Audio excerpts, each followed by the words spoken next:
Start. 110 word per minute for 3 minutes. Start. Bare reading of above Form B of the Act makes it quite clear that it does not put any restriction of enclosing, annexing income tax return with the nomination papers. Rather, it only requires submission of statements of assets, which include details of immovable property and movable assets and other allied details. Full stop.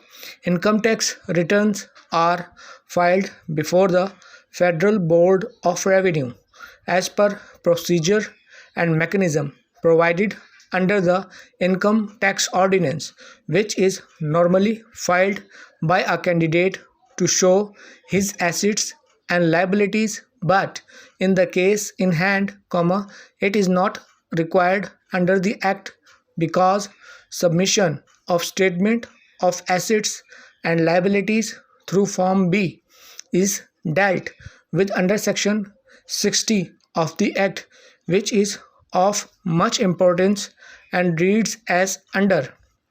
Bare reading of above said section makes it quite obvious that Clause 2, Section 60 of the Act only demonstrates about nomination papers to be filled through Form B by mentioning statement of assets and liabilities of a candidate, his spouse and dependent children on the preceding 30th day of the June, which the appellant submitted before the respondent and is not disputed by learned counsel for the respondent. Full stop. However, the said respondent rejected appellant's nomination papers on the ground of non-filing of income tax return, which is beyond the scope of above said section. Full stop. The words